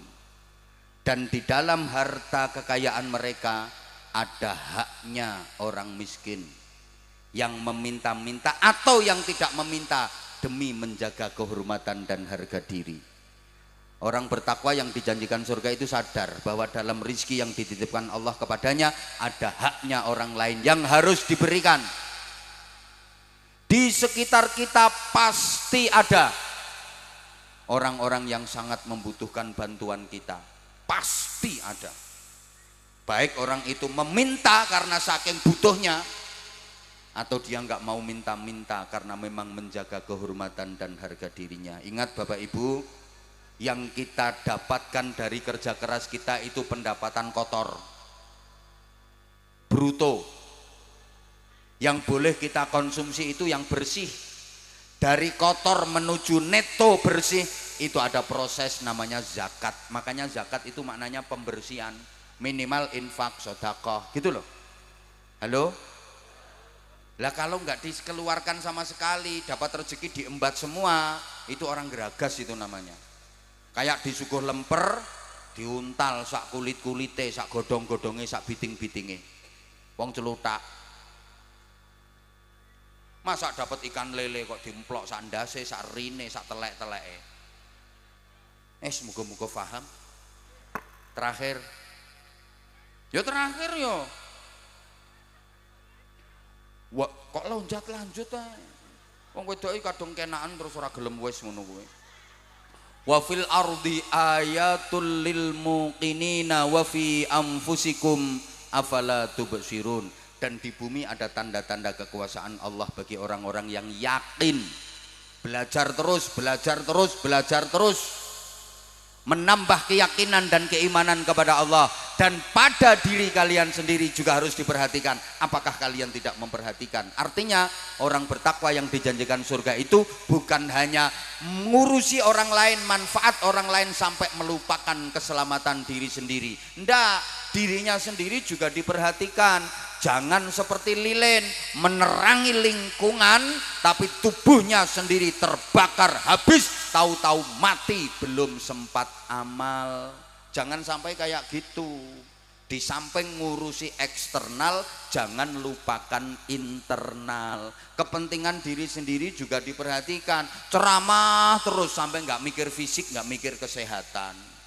Makanya maaf banget kadang-kadang saya begitu nyampe lokasi tempat istirahat, saya langsung minta istirahat sama panitia. Kadang ngobrol sebentar, saya langsung minta istirahat. Kayak tadi misalnya, saya kemarin dari Pekalongan, full sehari. Terus di Tegal ini 4 titik dalam sehari. Pagi, kemudian tadi siang, sekarang, habis ini masih ada jadwal satu lagi. Sehari 4 kali. Makanya maaf, begitu tadi saya nyampe tempat transit, saya ngobrol sebentar langsung minta istirahat. Kenapa? Kalau misalnya saya nggak istirahat, nuruti panitia diajak ngobrol terus, remuk saya, malah saya nggak bisa ceramah sekarang. Gitu loh. Makanya saya minta istirahat. Saya bisa istirahat, bangun fresh, bisa ceramah. Bukan karena sombong, bukan karena angkuh, mohon maaf panitia. Kadang panitia yang nggak menyadari, mohon maaf, gaya sombong, nggak gelem ngobrol sama panitia, bukan berarti nggak mau ngobrol. Tetap ngobrol dong. Sebelum istirahat saya juga udah ngobrol, selesai istirahat tadi juga ngobrol. Lah kalau nuruti ngobrol sama panitia paling pertanyaannya itu aja. Ada berapa jadwal di Tegal? Paginya di mana? Siangnya di mana? Sorenya di mana? Terakhirnya di mana? Nah panitia juga harus paham dong kalau misalnya kitanya lagi butuh istirahat. Kita juga perlu istirahat. Jangan terus diforsir. Ada kok lagi ceramah ngeleles mati. Aku kan nggak mau seperti itu. Halo? Loh, ya kepentingan dirinya sendiri juga perlu. Bapak Ibu sama ndak tahu. Kayak gini misalnya ya, saya mau berangkat terus pamit terus dibilangi ngaji terus. Anak, ya kan anak ngomong, abah ngaji terus, kalau libure ngaji terus, gak tahu libur, rasanya hati deg. Iya nak, kamu juga punya hak atas abah. Abah minta maaf ya nak ya. Belum lagi santri, anak-anak santri yang ikut saya 2.500 lebih, mereka juga butuh saya. Lah kalau saya nuruti jamaah, nuruti masyarakat terus, santri sendiri nggak kopen, dolim saya. Makanya kemarin Ramadan full 1 bulan saya sama santri off, saya nerima jadwal cuman 3 aja, selebihnya enggak, karena memang waktu saya untuk santri. Duh, ini juga harus dipikirkan. Kok meneng sampean? Lo kadang-kadang saya berpikir gitu, saya ini udah 20 tahun lebih keliling masyarakat, wiritan, wirawiri turut ratan. Wilayah Indonesia alhamdulillah udah semua, 34 provinsi dan beberapa negara luar negeri. Kadang-kadang sudah berpikir, ya waktunya saya nungguin santri, waktunya saya ngemong santri, masyarakat arang-arang wae. Tapi gimana kalau udah ada panitia datang ke rumah, itu saya juga bingung. Mau diterima itu yo santri juga punya hak, keluarga juga punya hak. Mau ditolak itu kok iso eman-eman nih lo. Maksudnya gini loh sayang. Maksudnya gini, yung kalau waktunya longgar ada, saya sehat, masa diminta ngaji kok ndak mau gitu loh, kan eman. Ya bingung juga gitu lah. Ini aja kemarin dibuka jadwal untuk 2027, ndak sampai seminggu, setahun full sampai Desember 2027. Coba pikir, aku tuh juga heran, orang-orang itu kok nggak belenger, nggak bosen sama aku, padahal aku juga jelek, tampang juga nggak punya nilai jual, tapi manis sih emang. Loh, kenyataan sekarang penceramah baru banyak, tapi nyatanya dibuka jadwal untuk 2027 kemarin itu enggak sampai seminggu, setahun full terjual, udah habis sampai Desember 2027. Nah ini orang yang nggak seneng, sombong. Emang ini babnya bab sombong? Ya Allah, ini saya curhat gitu loh. Makanya sampean juga harus paham dong, kalau saya nggak boleh lama-lama ngajinya. Waktunya kan dibagi tuh sayang. Ya udah kalau nggak mau tak panggil sayang, waktunya harus dibagi kenter. Anyel aku. Lah itu 5 kriteria orang bertakwa yang dijanjikan surga. Dah sekarang tadi yang katanya mau minta sarung, ayo siapa yang berani naik panggung, anak-anak dulu, ayo. Mana?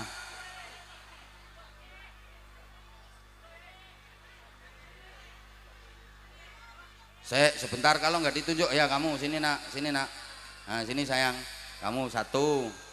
Ayo sebentar. Kalau nggak ditunjuk jangan dong. Salim dulu sayang. Ah pinter. Ayo sebentar. Ntar kalau yang cewek ada nggak yang cewek? Aku cewek tuwek gue. Kamu sayang, ya udah sini naik, nggih. Dah, 2 dulu. Nanti kalau waktunya masih ada disambung. Halo. Sayang. Kalau udah berani naik panggung, duduk dulu adik, duduk dulu. Kalau udah berani naik panggung sama abah, harus tegas, harus kendel. Mentalnya dikuatkan, karena juga latihan mental. Kalau kira-kira nggak kuat mental, lebih baik nggak usah naik panggung. Oke?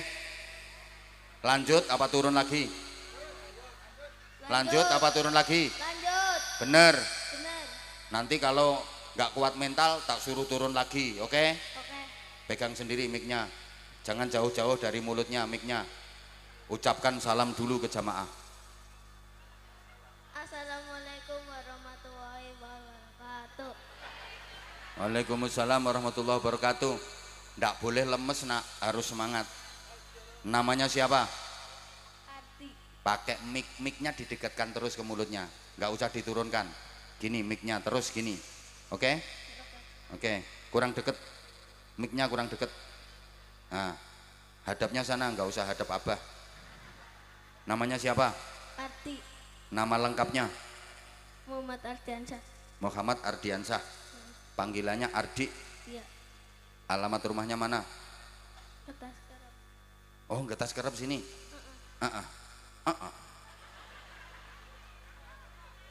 Ardi sekolahnya kelas berapa? 2 MI apa SD? SD. SD mana? SD Negeri Kertas Kerap. SD Negeri Getas Kerep. Masih kelas 2? Iya. Kalau berangkat ke sekolah masih diantar apa berangkat sendiri? Berangkat sendiri. Pakai sepeda apa jalan kaki? Jalan kaki. Kemarin waktu Ramadan puasa apa enggak? Puasa. Penuh sebulan? Penuh. Penuh. Yang lain diem ya, saya nanyanya ke Ardi. Enggak pernah mokel? Enggak. Pernah. 1 kali. Enggak 1 kali. Enggak 1 kali. Ayo jujur, berapa kali mokelnya? 2. Hah? 2. 2. Ayo coba sekarang Ardi, kenapa waktu itu kok mokel? Enggak kuat. Rakuat. Kenapa rakuat? Jam berapa itu mokelnya? Pakai mic nak. Mokelnya jam berapa? 2. Jam 2. Apa yang dimakan pas mokel itu? Es. Es sama apa? Nabati. Hah? Nabati. Es sama nabati. Bapaknya tahu kalau mokel? Tahu. Ibunya tahu? Enggak. Nggak ngomong sama ibunya? Enggak. Oh, terus yang kedua mokelnya apa yang kedua? 2. Batale pakai apa yang kedua? Nasi. Nasi di rumah. Berarti ibunya tahu yang kedua. Ya udah. Nanti jangan mokel lagi ya nak ya. Iya. Mic-nya yang deket toh mic-nya Ardi. Adik kan baru kelas 2. Ngajinya sudah sampai Al-Quran apa belum? Belum. Belum. Sampai jilid berapa? Sama. Oh sampai juz amma. Yang ngajar ngaji siapa? Banisa. Siapa? Banisa. Mbak Nisa. Ngajinya di mana? Di depan rumah. Oh di depan rumah. Jadi di halaman rumah depan gitu yang ngajinya. Di depan rumah. Lah iya di depan rumah kan halaman. Berarti ngajinya Ada rumah. oh di depan rumah ada rumah terus. Di situ ngajinya. Oh di situ ngajinya. Yang ngajari Mbak Nisa. Iya. Pakai mic yang kencang tuh Ardi.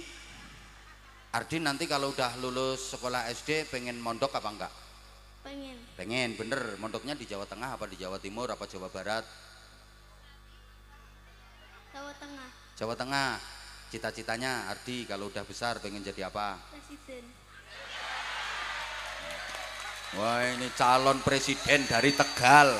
Ya enggak apa-apa toh. Bagus pengen jadi presiden kok. Oke. Ya kalau pengen jadi presiden yang tegas ojo lemes kayak gitu. Yang lain diem. Ardi kenapa kok pengen jadi presiden? Biar apa? Biar apa nak? Yang lain diem. Jadi pemimpin. Biar jadi pemimpin. Tugasnya presiden itu apa nak?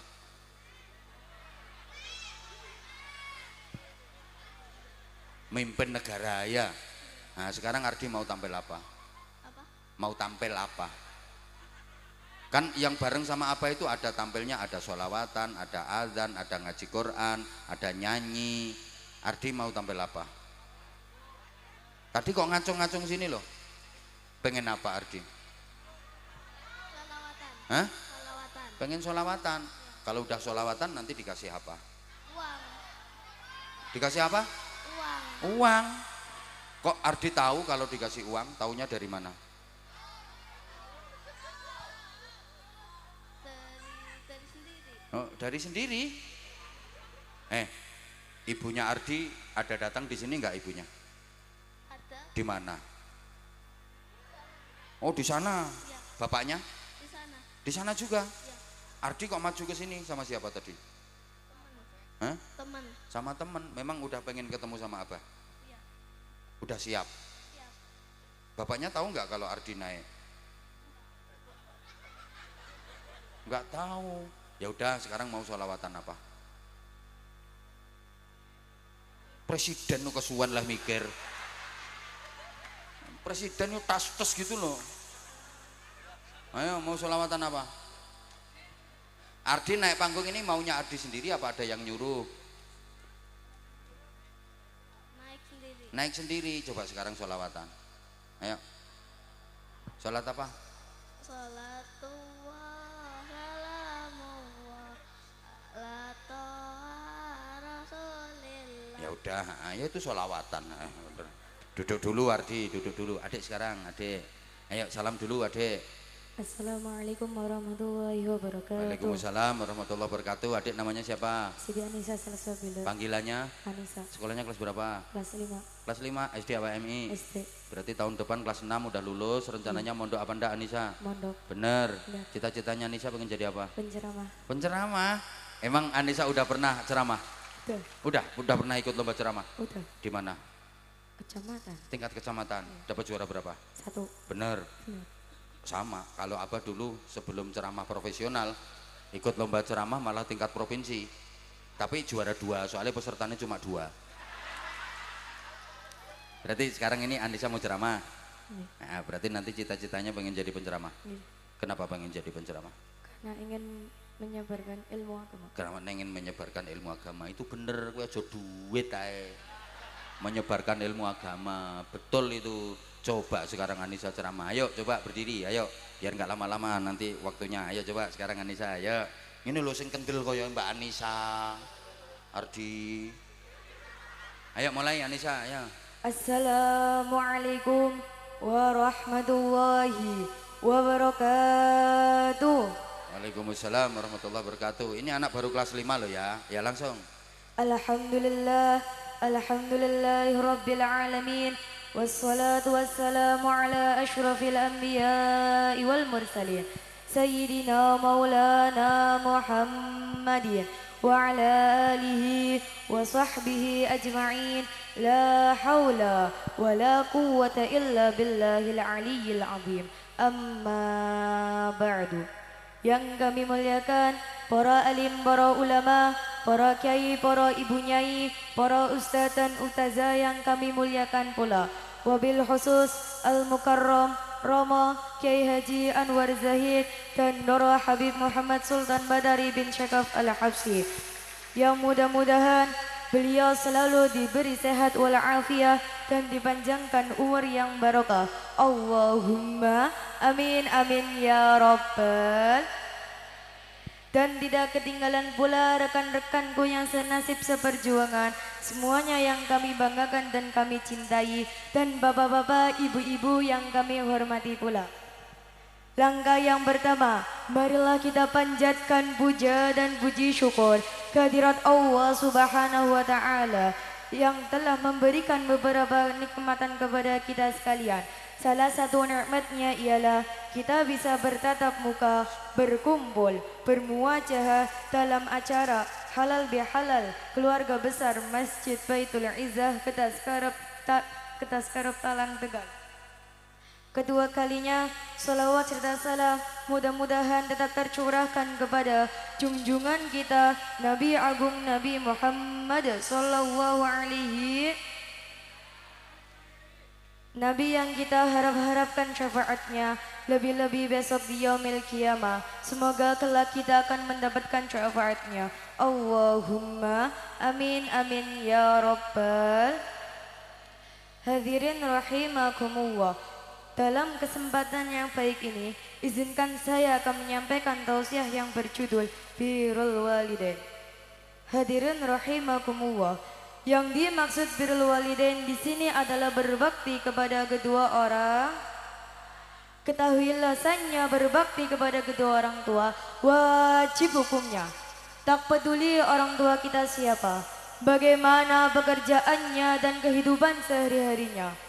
Pernahkah terbayang di benak kita bagaimana keluh kesahnya seorang ayah bekerja dari pagi sampai petang? Contohnya kuwi. Terus. Bekerja dari pagi sampai petang, banting tulang dengan tetesan keringatnya Masya demi Allah. menghidupi kita. Loh ya.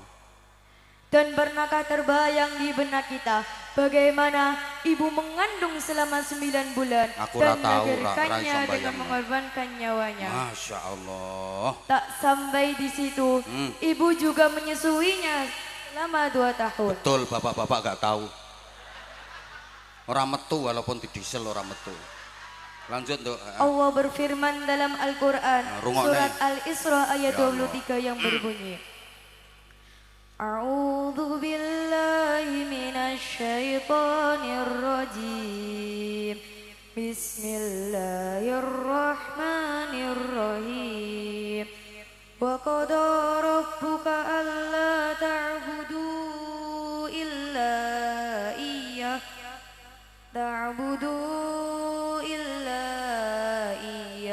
wa bil walidaini ihsana imma yablughanaka indakal kibaru ahaduhuma aw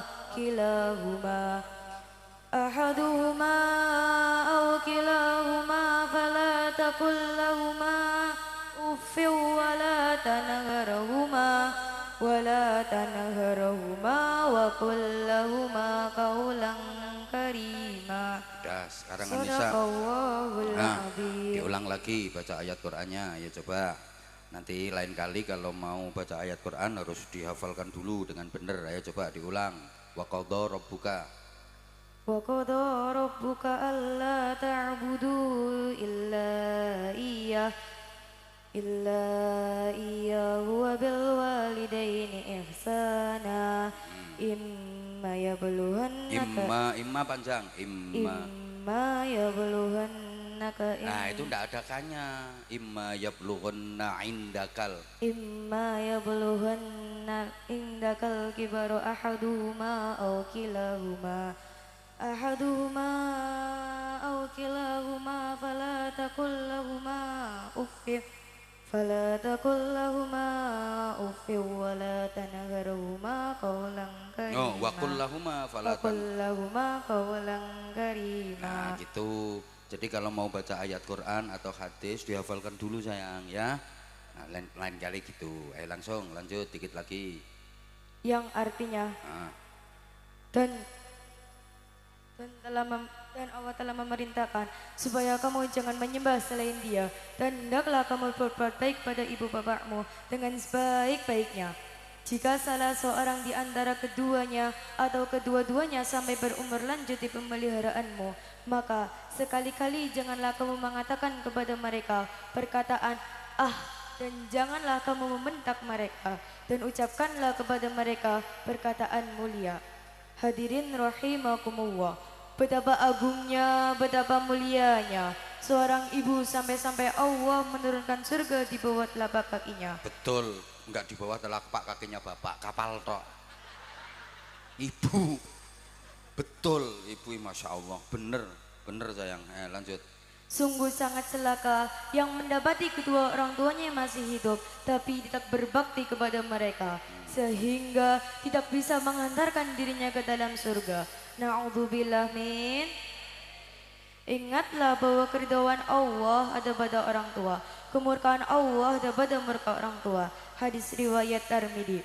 Dah ditutup sayang, ditutup. Sekarang penutupan, langsung penutup. Demikian yang dapat kami sampaikan. Mohon maaf atas segala ucapan dan kata-kata dari saya. Wallahul muwaffiq ila aqwamit thoriq. Wassalamualaikum warahmatullahi wabarakatuh. Waalaikumsalam warahmatullahi wabarakatuh. Belajar terus Anissa ya. Nanti mondok ya sayang ya. Pengen mondok kan? Pengen. Iya, kalau jadi penceramah harus ngaji dulu. Bisa ngaji dulu baru ceramah. Jangan ceramah dulu baru belajar ngaji, kacau nanti, kacau. Terus kadung ceramah kemana-mana baru belajar ngaji. Akhirnya yang disampaikan salah, baca ayat Qur'annya salah, baca hadisnya salah, kacau nanti, bingung ke wong akeh. Ngaji dulu baru ceramah. Tuh sayang ya. Tapi nggak apa-apa, belajar kayak gini, latihan, biar kuat mentalnya. Kamu kok diem? Ya, tak kasih sarung. Mana sarungnya? Mana? Oh ya ini, ini sarungnya cap apa Anissa? Cap mangga. Cap mangga dong, mangga udah mendunia. Nah ini yang dikasih sarung sama apa? Mesti ada kata-katanya. Kata-kata untuk sarung mangga bersama Anissa. Sarung cap mangga enak dipakai. Enak memang nggak usah bayar. Enak dipakai. Sarung cap mangga enak dipakai. Dah. Nih. Dah tak kasih air. Dua. Wes. Dua ditambah sarung itu jadi 3. Pikirane. Dah belajar sayang ya. Belajar. Pinter. Nih Kasih apa? sama-sama yang pinter nak. Ya kamu berdiri nak. Berdiri. Kamu minta sarung apa ndak? Hah? Minta. Gak usah lah. Minta sarung. Minta. Mau dipakai apa sarungnya? Sholat. Bener. Bener. Dipakai sendiri apa dikasihkan bapak Pakai sendiri. Pakai sendiri. Sarungnya gede loh. Buat bapak. Hah? Buat bapak. Buat bapak. Ya nggak muat kalau dibuat bapak kecil. Ya udah nih tak kasih. Sarungnya cap apa? Mangga. Mangga. Kayak Mbak Anissa tadi loh, pakai mic-nya deket langsung bunyi mangga. Ayo. Kata-kata harus bisa, kalau nggak bisa nggak jadi. Hadap sana, ayo. Sarung mangga, ayo. Sarung mangga dipakai enak. Sama kayak Mbak Anissa, yang lain nggak boleh sama. Ayo ganti. Ayo, yang lain diem. Ayo, sarung mangga, ayo. Sarung mangga dipakai hangat. Tadi enak, sekarang ganti hangat. Apalagi campur jahe. Nambah sarung mangga dipakai hangat. Yes, pokoknya kalau pakai sarung mangga hangat. Sarung mangga, sarungnya Abah Anza, sarungnya keluarga Indonesia.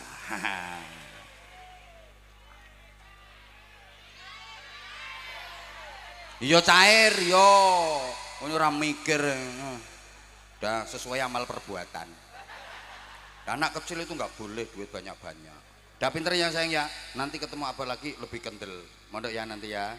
Nah, matur suwun semuanya. Pinter sayang, pinter semuanya. Matur suwun semuanya. Saya sebenarnya pengen di sini sampai jam 12 nggak apa-apa. Tapi karena ya waktunya harus kita bagi. Sekali lagi saya mohon maaf. Nanti masih ada acara lanjutan, masih ada sambutan, masih ada ceramah lagi. Saya mohon izin Bapak Ibu, doanya nanti di belakang. Maaf, wafaqanallahu wa iyyakum. I love you semuanya. Assalamualaikum warahmatullahi wabarakatuh.